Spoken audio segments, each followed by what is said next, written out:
board, and this is your Dickman Farms decorator tip. Those wonderful circular objects that we find at the holidays on the doors, that's right, we're talking wreaths. That said, they're iconic for the holidays and all through the winter season to have on the door to welcome guests to the home, and sometimes have in the home, depending on what you're working with, whether they're real or artificial. They're just a must-have. Of course, you know that we have all sizes and some interesting shapes here at Dickman Farms, but did you ever want to try your own hand at making one? Let me give you some tips that will help you be successful in your endeavors. So, we're going to need a few supplies. What I have in front of me is greens, of course. So you can pick firs, which is what I have here. This is balsam, wonderful fragrance. We might choose boxwood, we might choose cedar, white pine, anything we like. Bearing in mind that things like boxwood or magnolia leaves may prefer it inside more than outside. The next thing we'll need is something to wire the greens to. So you'll need a wreath frame. Here's an example of a good one that you would want. The ones that we have here at the farm are heavyweight, heavy duty. This is a 2-rail frame. Sometimes you'll see a 3-rail frame, but this is a 2. And this particular one is a 10-inch. Now, I have another one here that I just want to show you. This is also a 10-inch, but this is a clamp frame.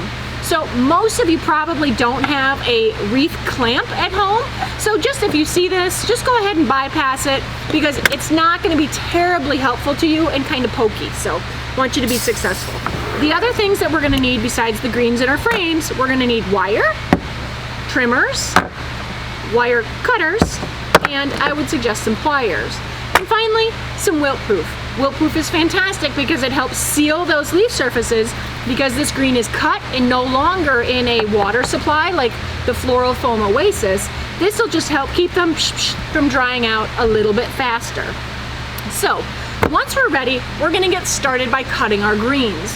And how do we do that? Well, with this 10 and 12-inch wreath frame size, most of the time we only want a 10 or 12-inch cutting.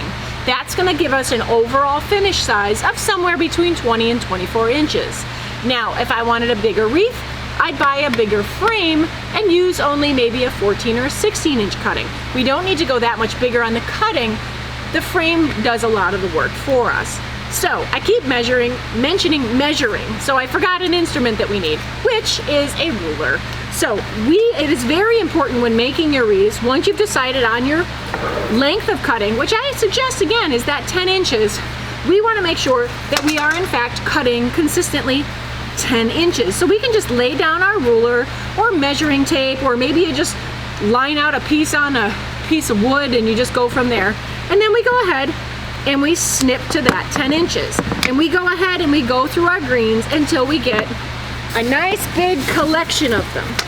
Because once we have that nice big collection, we're going to go through and we're going to make fans. That's right, fans. We're looking for something that fans out, that literally looks a little bit smaller at the base, or maybe a bouquet if you want, and then fanned at the top. So this triangular shape, and it's very important that that triangular shape, you can see this one looks a little different, but it's mostly filled out. I have a third one here. It's filled out across that top. By having these spaces nicely filled out, I get a nice round finished piece. It's also important that, again, I keep saying that length is important because if I have a piece that's longer, I might not notice it right away, but it's the consistency in the cuttings that create the roundness of the finished product. So if you have a piece that's longer and sticks out, it'll be noticeable. So make sure that you're consistent in your cutting lengths. So once I have a bunch of fans laid out, I'm now ready to put them on my wreath. To get started, I would have taken a piece of wire, like this. I take a piece of wire on a bare frame, and I would take it and twist so I just have it started. And that's all I need to do. Now, I have it started, for example here, already on this frame, can't get it on though, here.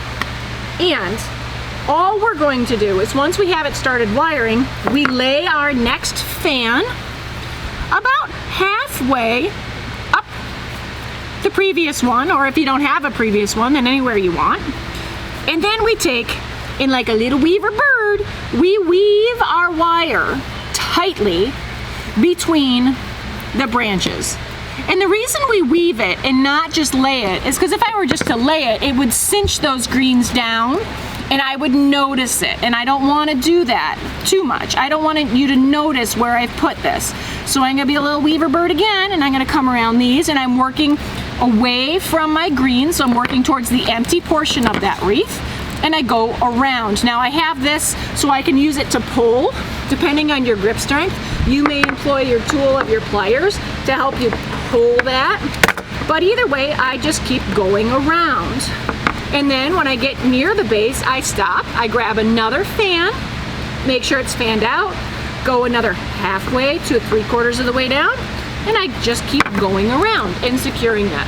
Now, in the course of, I could have added some other greenery, and I might add it, I would have cut it to the appropriate length and laid it within these bundles. So maybe it was in here, and that will give me, this particular one has white pine, it just gives me a mixed greens appearance, and you can do that with whatever you like.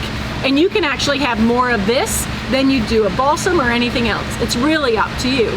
So you keep continuing all the way around until you have secured all your fans and you have a wonderful round wreath. Once it's in, you can also shape it a little bit to say, oh, I want it to have a bit bigger middle than it does, and you can pull it around a little bit. Don't worry, you won't pull it out, you're just moving it a little bit. Say, oh, this one doesn't look quite round, I'll move it over here. And you can shape it left to right along that arc.